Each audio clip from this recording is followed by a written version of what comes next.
li sadinatan bi kullil janna min daari minan yaatal minna.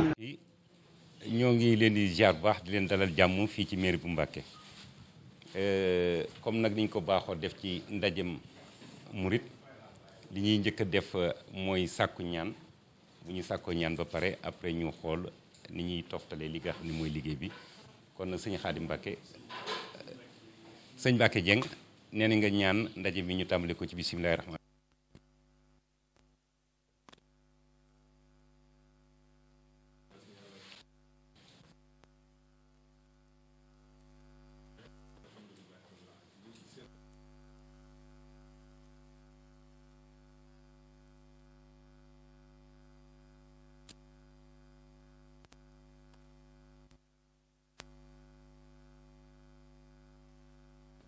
Amin.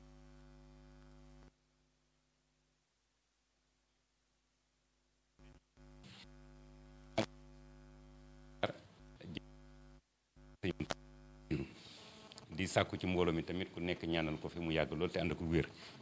ak yeneen kilifa diine yi nga xam ni ñoo ŋànk tarixa yi ci biir réewum Sénégal ñun ñëpp ñoo ngi leen di ñaanal di leen ziar nag di leen dalal jàmm fii ci mairie bu Mbacké ndax dëkk bi comme ni nga ko xamee dëkk bi li ko sos diine la kon bu ñu demee ba nga xam ne mairie bu Mbacké tey am na tawféexu dalal ñi nga xam ne ñooy jàppale njàngaleem daara ma ne mairie bi kon am na ay gan yu mat gan tey pàkk bi tamit ngeen nekk mairie bu Mbacké fii tooli maam Cheikh Ibrahima Fall la yoo xam ni daan na fi bayleeku te dëkk di Serigne Touba Xaadimu Mustafaa daan ko fa yóbbul kon pàkk bu màgg la ñu tàmbali rek sunu nuyoo ci kilifa gi nga xam ni mooy inspecteur bi ŋànk njàngale mi fii ci diwaanu Mbacké IEF bu Mbacké ñu koy wax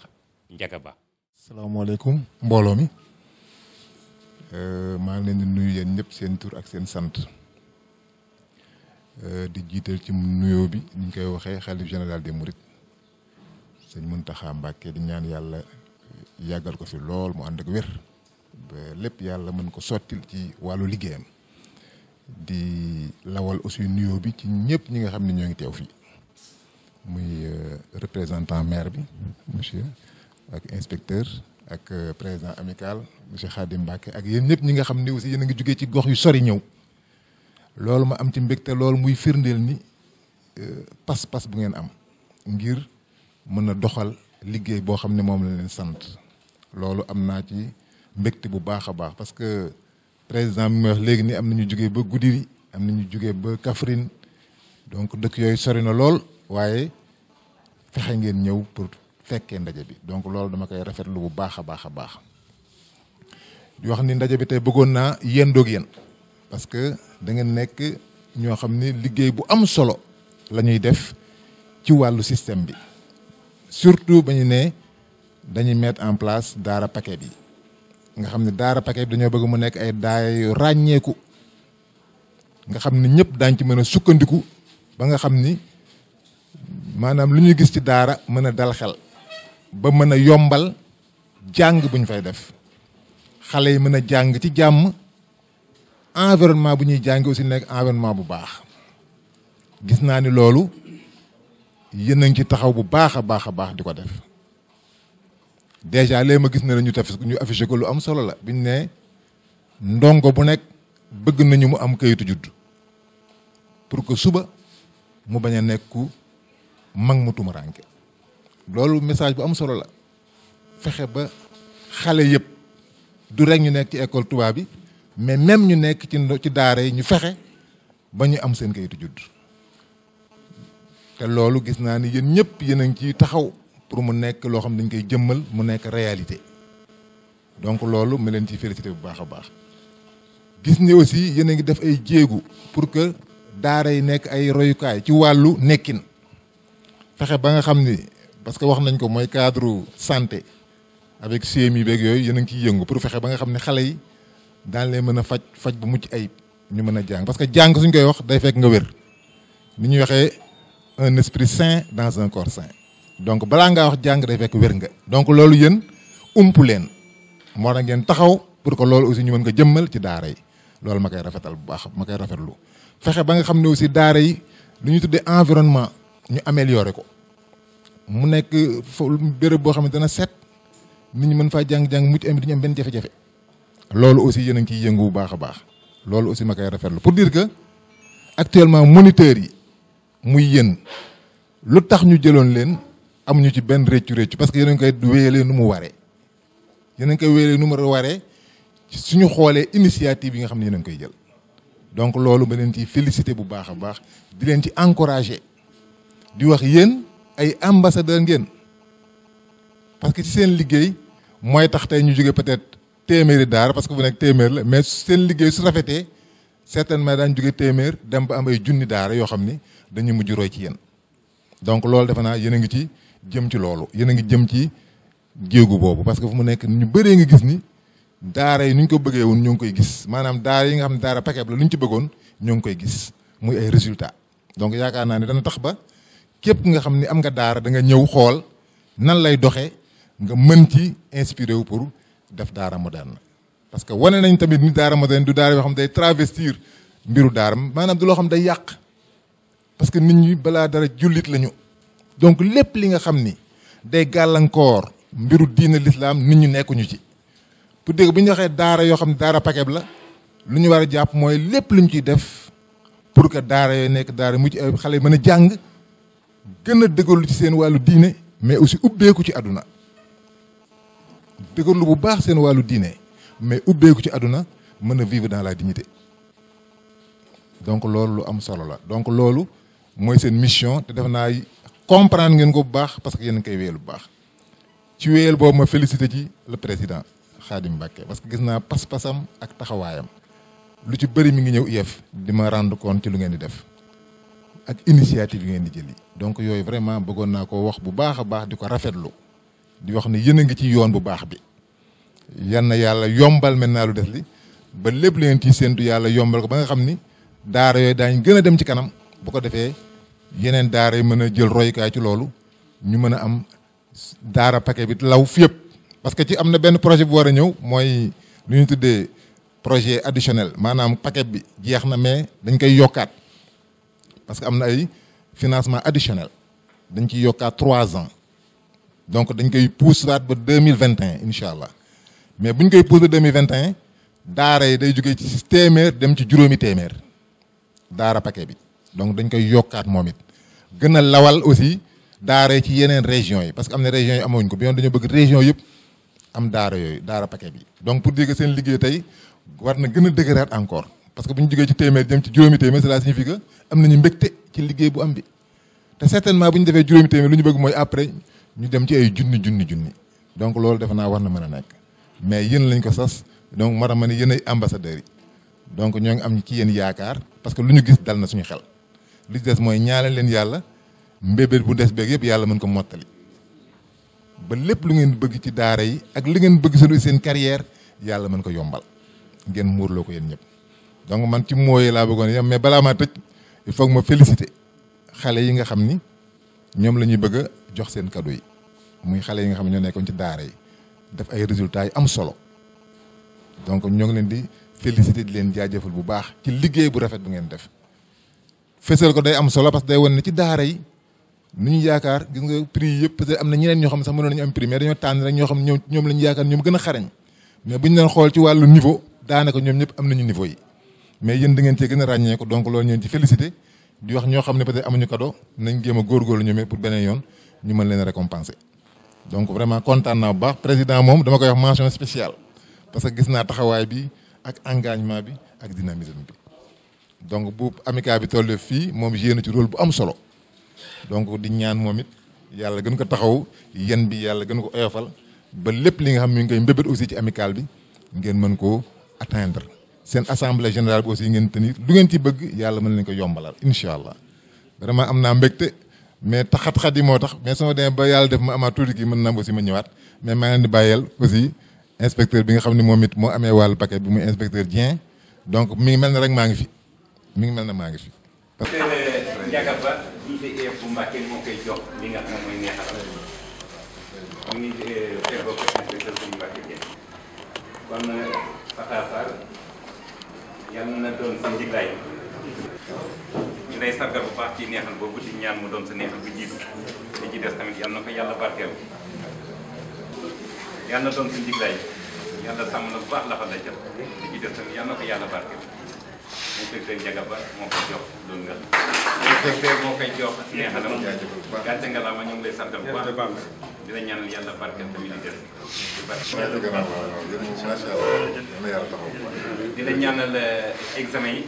nga am ci ndam de passage Oustaz Bousso représentant du maire moom tamit ñu xam ko bu baax ak wàccuwaayam ci Mbàkke ak ni mu fonkee diine ndaxte bu ma jumut man bi may def primaire semble-t-il que boobu mi ngi nekk ci école nasaraan di jàngale kàllaama arabe yàlla na la yàlla fay yow tamit sa yéene jàppale lu baax comme ni ngeen ko xamee inspecteur moom leeral na lépp yéen la balle est dans votre camp comme ni koy tubaab waxee ndax bu ñu nee la waaw góor mooy sasaat nañ la mais am nañu yaakaar ni sasu tamit da ngeen ko matale ba mu mat sëkk ndax leen may ndam tey ba ngeen ñëw fii soppi nekkinu daara ak xarkanamu daara ba jamono yi daara kilifa yi nga ko njàngale mi rafetlu ko waajur yi gën cee dalum xel mooy wane ni la ca kanam tamit yàlla mën na jàppale te yàlla na ni yàlla jàppale ba ngeen am ndam kon les moniteurs bravo toutes nos félicitations comme ni nga ko waxee jigéen baax na góor baax na soxna yaa ngi nii tamit ñoom tamit di jàngale ndax nangu nañ ci histoire l'islam ñu ni jigéen moo njëkk a jël alalam def ko ci li nga xam ni mooy l'islam jigéen moo njëkk a joxe boppam tamit pour la cause de l'islam kon jigéen bu nekkee ci wetu góor di jàngale ci daara yi mën nañu wax ne gàcce nga laa ma wërta bett kenn léegi programme bi niñ ko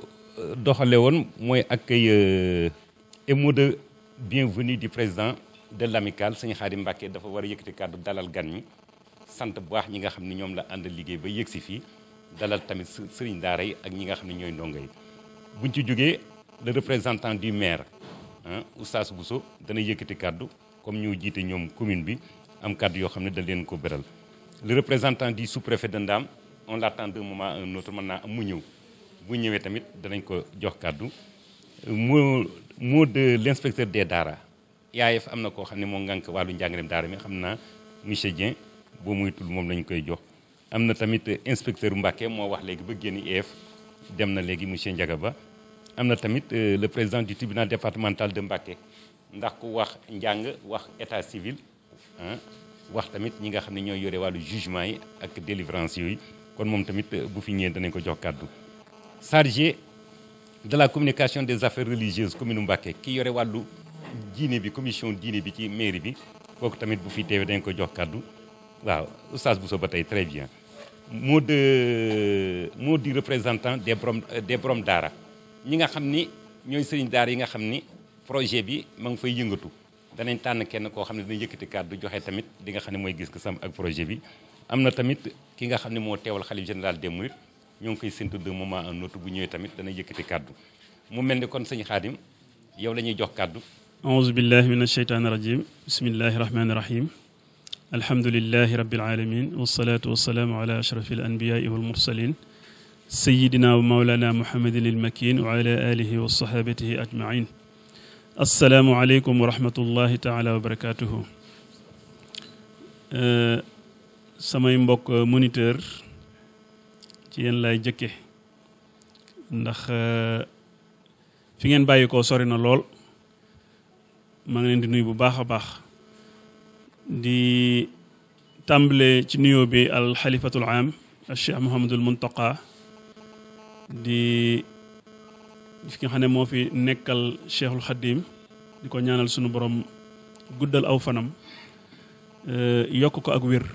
ba lépp loo xamante ni si naal na ko ci toolub maamam bi sunu borom may ko kattan ak tal bu mu àgg la kook jàmm te ànd kook mboolem taalibe yi di nuyu ki fi teewal inspection nga xam ne mooy sunu njaate gi di inspecteur Serigne Mbacke Dieng nekk fii ci IEF bu Mbacke di ko sant bu baax a baax ci taxawaayam ci dëkk bi ci wàllu njàng ak feneen fu dul ci dëkk bi sax xam ne ñëpp ràññi nañ ko wax dëgg yàlla ci taxaw gu mu yàgg taxawu daara ak école arabe yeeg yëpp ñoo ngi ko ci sant bu baax di ñaan yàlla guddal aw fanam te yokk ko taxaw di nuyu sunu kilifa Serigne Ahmadou Bousso moom ñëpp xam nañ ko ci wàllu njàng ak jàngale daanaka kilifa yu baree bari fii ci région du département de Mbacké ci aw loxoom la ñu jaar moo leen jàngal def ci ñoom xam-xam ba tey jii ñu occupé ay postes de responsabilité kon loolu rek doy na présentation bu ñëwee tey ñu def ko le chargé des affaires de la commission religieuse bu département de Mbacké de la commune loolu moom du bett kenn incha allahu rabbi dinañ ko jox kàddu ci kanam mu wax ñu weccoog ñun ay xalaat surtout dolli ñu expérience ci liggéey bi ñu nekk di nuyu wayjuru donge yi nga xam ne teew nañ fi ak sunu mbokk sëriñ daara mi fi teew bàyyeekoo fu sore wax dëgg yàlla lii mi ngi wane ne njàng ngone yitteel na ko ndax ni mu toll nii doon mag bàyyi ay daara ji bàyyi lépp ñëw ba fii bëgg a teewe li ñuy sargal ay ndongam loolu wax dëgg yàlla rëy na loolu ci ñun te dinañu gën a yokk ak góorgóorlu itam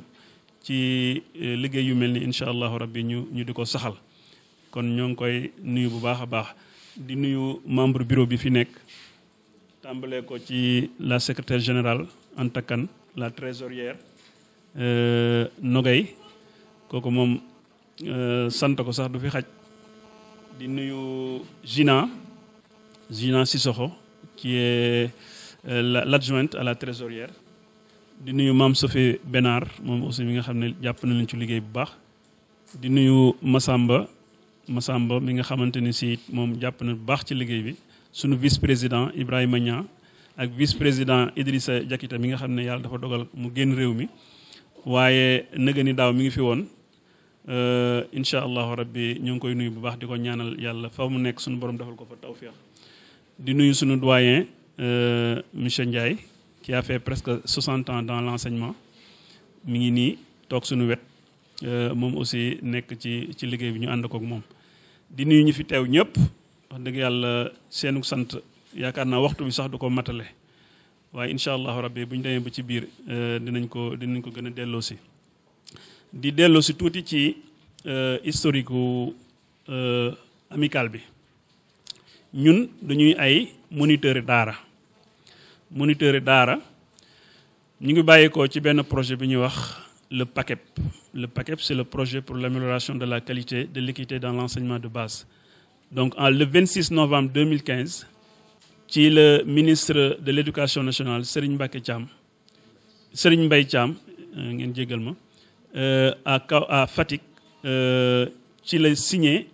100 contrats de performance avec 100 daara yoo xamante ni si ñoom ñoo porté woon projet PACEP bi ngir développer enseignement apprentissage ci biir daara yi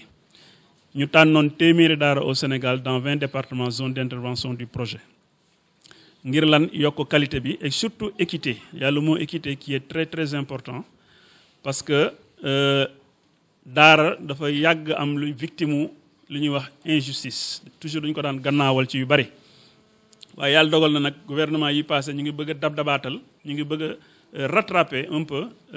cette injustice là ci la ñu jël daara jox ko benn budget avec l'apport de bailleurs comme la Banque mondiale ñu investir ci projet boobu ngir yokk qualité donc li ñuy def nii yëpp ci biir qualité boobu la bokk donc yàlla dogal ñu tànn ay moniteurs yoo xam ne IEF ñoo leen sélectionné sur des bases très solides parce que ñi fi nekk yëpp ils ont des diplômes académiques ñu choisir leen ñu defal leen formation dans les CRFPE du Sénégal déployer leen dans les 100 daara donc bu ñu décompté suñu dernier décompte bi nous sommes au nombre de 320 au Sénégal yàlla dogal nag ñu gis ni ginnaaw ñun ñëpp ñoo bokk benn cible mooy dong daara te daara nekk na ci benn environnement boo xam ne ku ko miinut amaana dana la jaaxal lool ndax dafa bokkut ak école dara beneen dëkk la beneen monde la ñu jël ñu am ñoo xamante ni si dañoo xëy rek cëppal leen ci daara ne leen da leen jàngal ay dong te ku ne xam ne condition yi nekk ci daara boo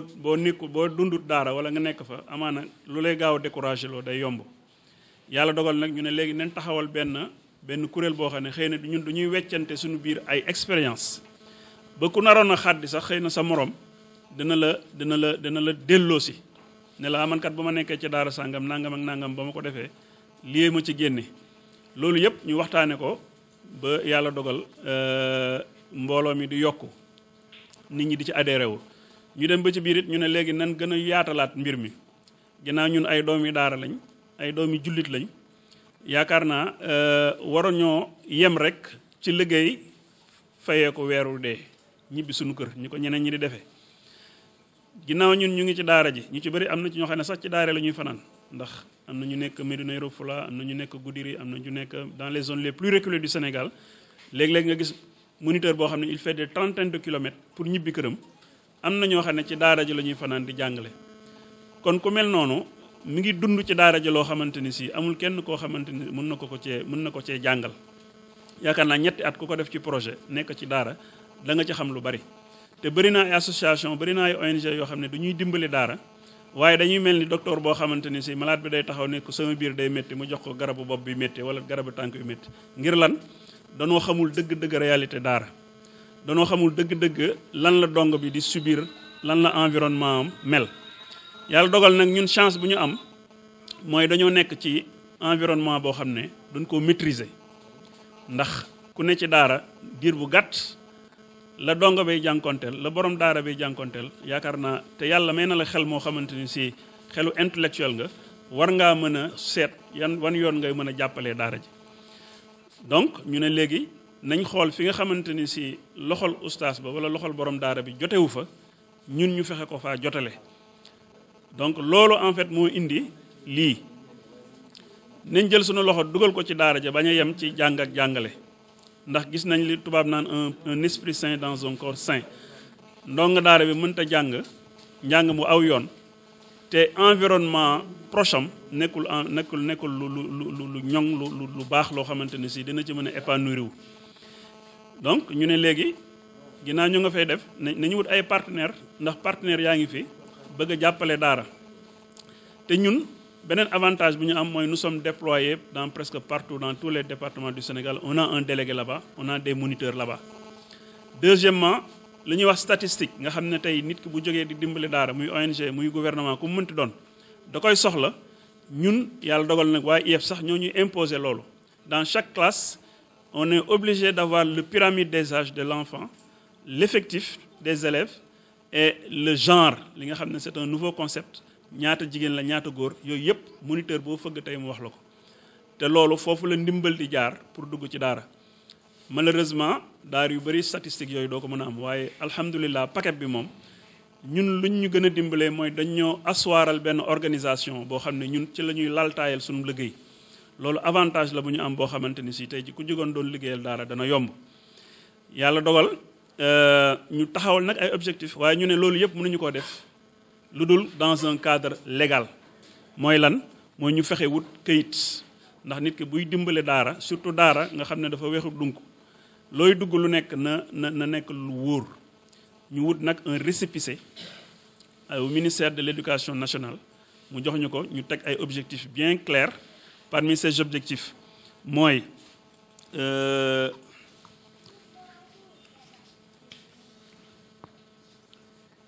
ñu améliorer nos dispositifs de formation dans une optique de professionnalisation en vue d'être plus apte à accompagner l'État du Sénégal à réussir sa politique de développement de l'enseignement et apprentissage de la lecture et des mathématiques dans les daara ñu bañ a yem ci formation initiale bi nga xam ne moom la ñu gouvernement bi defaloon waaye ku ne comme on le dit qui cesse d'enseigner qui cesse d'apprendre cesse d'enseigner comme ni ñu ko daan jàngale donc toujours ñun dañoo war di nekk en perpétuelle formation pour dem ba am benn plan de carrière boo xamante ni si tey jii bu ñu doon dugal fonction publique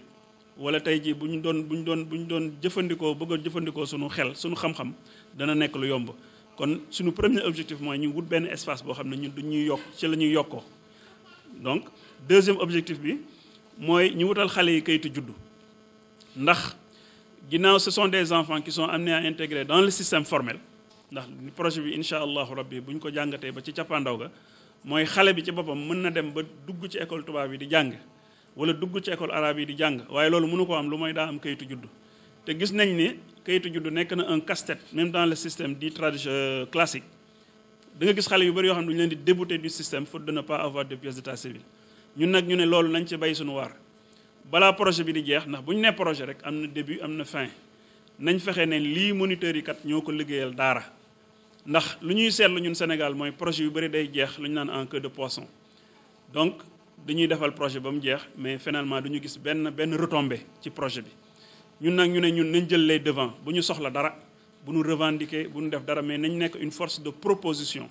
nañ nekk une force de construction mais bañ a nekk une force de réclamation dégg nga donc yàlla dogal ñu ne léegi nañ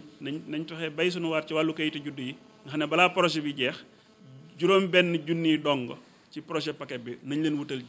incha allahu kayitu juddu mi ngi ci plan d'action bi xam nañ lan lañ ko war a dérouler tàmbale nañ fii ci département de Mbacké incha allah rabbi avec la collaboration du président du tribunal départemental d'instance de Mbacké moom il avait été invité donc pour mu defal ñu ay audience foraine yàlla dogal def nañ ko am nañ 320 dong daara yoo xam ne nii on les a enrôlés 320 dong yoo xam ne ils disposent d'autorisation d'inscription au registre de naissance ñoom ñëpp defal nañ leen ko ñu bëgg ko nag yaatal ci yeneen département yi waaye comme pièce d'état civil nekk na lu sensible mënoo tëb rek songandoo ko ñu ne nañ tàmbali Mbacké xool contrainte yi ci nekk ak yooyu ñu door koo jàllale waaye incha allahu rabbi mois yi di ñëw dinañ dem Kaffrine waa Kaffrine defoon nañ ci ay jéego waa Tivaouane defoon nañ ci ay jéego ak waa Diourbel donc ñoom ñëpp incha allahu rabbi dinañ fa dem ñetteelu objectif bi mooy jéem a améliorer les conditions de vie des ndongo daara sur le plan hygiénique sur le plan nutritionnel sur le plan environnemental en les offrant des soins de santé des vêtements des communautés de base en collaboration avec des médecins et pharmaciens bénévoles de la localité choisie donc li ñu gënoon bëgg foofu mooy wut ay partenaires parce que y a des partenaires qui sont là prêts à aider le ndongo daara à s'épanouir sur le plan sanitaire surtout nan la ñuy def ba wér-gu-yaramu xale bi ñu jàppale ko ci ba mu ñoŋ birki dem ba on a eu au téléphone le coordinateur du PNLP pour mu jàppale ñu ci ay sànke 1000 daal parce que comme ñu ngi dugg ci hivernage bi actuellement ñu ngi xaar benn dotation de moustiquaires imprégnés yoo xam ne incha allahu rabbi daara yu bëri dinañ ci bénéficier wu pour commencer de manière concrète suñuy activité donc birki dem aussi on nous avait invité à la CMU Daara à l'atelier national CMU Daara bi nga xam ne c'est le ministre de la Santé qui l'avait organisé donc notre association a été invitée agence de la couverture maladie universelle donc atelier national de lancement pour la prise en charge médicale des ndongo daara CMU Daara à travers les mutuelles de santé dans le cadre de la couverture maladie universelle le 12 au 13 ñun suñu association invité woon nañ ko parce que ñu ngi commencé xam nag léegi nii ñun war nañu mën a jàppale gouvernement bi ci wàllu daara donc quatrième objectif bi mooy l'éducation à la citoyenneté loolu c'est un concept nouveau dans les daara gis nañ ni déperdition morale bi am ci réew mi xëy na sax daara bu ñu ko waxee ñoom barab bu ñuy yaree dong la duñ fa séntu bu ñuy yaree citoyen la lu bëri duñ ko fa séntu waaye am na loo xam ne warees na ko dollil dong bi ba tey jii su duggoon dans la vie active nañ ko waajal ci masalan nan la mën a taxawoo raaye réew mi tey jii bu romboon drapeau du Sénégal mu xam ne lii kat raaye réew mi la war naa mën a taxaw ba ñu yëkkati drapeau bi wala xeet yu demee noonu genre concept citoyenneté yooyu bëgg nañ ko développer ci biir daara yi waaye wàllu yar beeg wàllu yooyu yëpp ñooñu yaakaar naa daala sax ci lañ ko war a jéggaane waaye waruñu koo jéggaane feneen kon loolu c'est un concept boo xam ne nii c'est un concept nouveau bu ñu bëgg a dugal ci donc de manière ramassée loolu mooy suñuy objectif yoo xamante ne si dana moom la ñu teg. bismillahi rahmani rahim. rabbi israh li sadri wa yassir li amri wahlul uqdatan min lisani yafqahu qawli inna asdaqa alhadisi kitaballah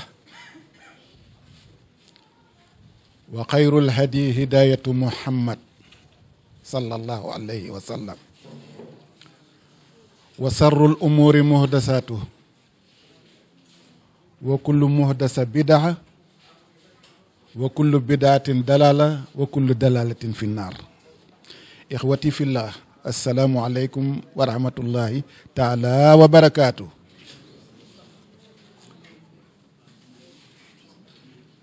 mu mel ni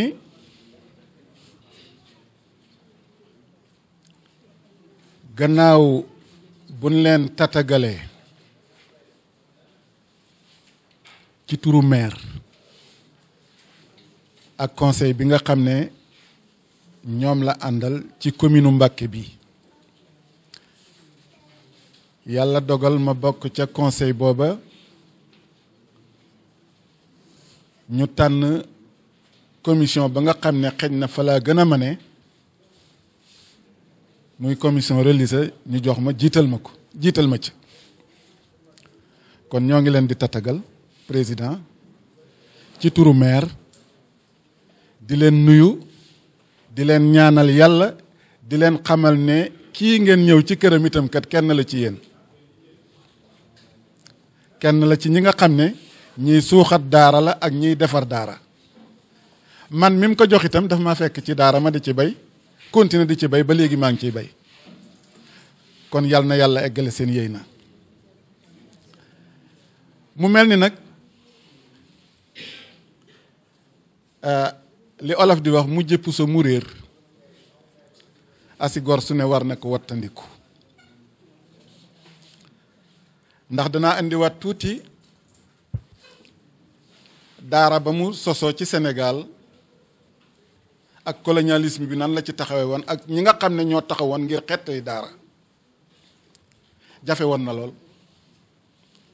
ña jiitu woon ñoom def nañ seen devoir ndax moo waral jataay bii tey ña jiitu woon xeex nan ba samp daara yooye ngir mucc ci li nga xam ne moom la colonialisme bi bëggoon ñun ñëpp kon tey daanaka du ñu gën suñuy moroom ñi ñu dëkkal ay chrétien lan ñuy def wala ñu def ñu leneen yàlla dogal nag ña jiitu woon muy kilifa yi jiitu woon di xeex ba samp daara yooye xëy na jataay bi moo ko mayoot waaye ko itam danañ leen tuddal daara yi ñu dem ba 1964 yàlla dogal ñuy naxante ba ne nañu jël ci doomu daara yi pour ñu jàngale arab ci école primaire yi gëmuñu ko woon booba ku jànge ci daara itam ku suufe nga fan lay teg itam du foo xam ne fii du sa place fan lay xool itam du foofu ñu jël ci ab lim politique la ban ko jëlee da nga daan jàngale ba weer dee ñan njëkk a jël jàngale ba weer dee bala ngay fayu dañuy dikk ci directeur bi ne ko ndax kii jàngale na fi heure yi mu fi war a jàngale directeur bi si ñu ne jàngale na fi bu boobaa ñu doog a dem yóbbu ko mairie wala ñu yóbbu ko fee lan lay fay ñu fay la ba fay nga passé wut ñeenti junni ñooñu itam bayiwun pousse bu mu réer ñuy xeex di xeex ba 1977 toujours nag ci qualité ban leen di jëlee qualité ba gën a suufe mooy def leen ay moniteur xëy na loola danaa ci wax sax turu moniteur woowu moom dee leen ko bañ leen ko ndax du ngeen moniteur ay jàngalekat ngeen ay enseignant ngeen ay instituteur ngeen fan yóbbu jàngalekat grade ba gën a kawe nañ leen fa yóbbu loolu lu tax ma wax ko kun ma sa jël moniteur lan la def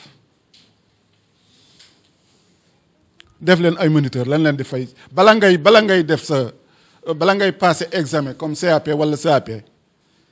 dañuy bind président de la république wan ko ne ko dañoo bëggoon nga dimbale ñu ndax kii def na fi temps de temps dem ba nga xam ne jeexal nga ñu door la defal benn inspection favorable pour nga am diplôme bi ñu xam ne loolu injustice la ñu ne nan ko xeex ñooñu itam kat 77 xeex nan ñu dem ba mu yàgg ñu ne yéen jàngalekat yi da ngeen a war a bokk ci syndicat booba syndicat si ne la fi nekkoon ñu bokk ñu ci SNEL bu taxawee gouvernement di rawandikeel jàngalekat yi day wax la ko itteel ba ca fin ba mu doon naa suñ mbokki jàngalekat yi day arabisant yi war nañ leen a defal nangam ak nangam ak nangam ñu basé wu ca loola ñu ne lii ba tey injustice la de en 85 ci leen FIPO formé suñ syndicat des enseignants en langue arabe ca institut islamique Iba Der ko présidé keroog la fa Iba Der wax daal dina yéen enseignants yi bëggatuma ngeen ñaan benn faveur yéen jàngalekati arab yi bëggatuma ngeen ñaan benn faveur ndax booba bala ngay am benn faveur da ngaa bind président ñu tontu wala nga bind ministre bi ñu tontu la ñu door laa defal la nga bëgg. Iba Der ci moom moo changé lépp bëggatuma ngeen ñaan benn faveur ñu ne ko luy faveur laaj suñuy àq bu ñu demee ba mën a am suñuy àq kay dootuñu laaj faveur ci lan carrière suñu syndicat bopp ci teewaayu Madia Diop mu jàppale ñu ne ndax la la nit di wokkalee wala la la nit di tawatalee nga tawatal sa bopp moo gën ñu taxaw ma ne xeex booba ba ci 1981 ñuy amical bi nga xam ne promotion bi nga xam ne ñoo ëppoon ci éducation ndax liñ ci jël ci jàngalekati arab ma su ko woon a jël booba ñett ak ñeent lañ daan jël Kader Fall recruté ñu toog 1 an yoo xam ne yi ñu ngi jàngale kenn fayuñu Aline Diagne Mbor moo nekkoon ministre de l'emploi waaw fonction publique ñu daldi nañu Aline Diagne Mbor daldi ne non kii ni leen def baba Kader ma ñu jël ci gratu instituteur adjoint Aline Diagne Mbor ne du ñu mën a fay parce que li ñu def statut bi kii ñu prévoir ñu ndax instituteur adjoint kooku ñun kii ñu ko ay moniteur la leen di jëlee Kader Fall lànk ne du ma ko def ndax réewi arab yi bu ñuy jël seen xaalis di ko fi dugal ngir seen langue bi développé kon dañoo bëgg te yéen a ne woon gratu moniteur jeex na bu ko kenn defati instituteur adjoint la ñu jëlee ñu prene loola lu mat 1 an xam nga nun ñu defa dem ba ca fin ba Jean Collin ñaanal nañ ko lu ne ñu woo ñu éducation daal di nañu kenn ku ne sa récépissé bi nga xamee sa kii bi nga jëlee date de service prise de service bi nga indi ko. nga xel ñu ni jiitu woon itam 77 yi ñoom itam dañoo lànk ne ñii bu ñu leen defee ay instituteur adjoint danañ ñu def ay instituteur adjoint ndax ñoo yem grade ñoo ne képp yem ki lay jàppale di la xeexal di la xeex mais doo mën a avancé ci la suñu amical bi jóge comme ni ngeen defee promotion 81 jóg fu ne ñu dem fa keroog ba ñu fekk ñu ne ñu dëkkee Touba nan dem seeti sëñ Abdoulaat ñu dëkkee Tiwaawan nan dem seeti sëñ Abdou Aziz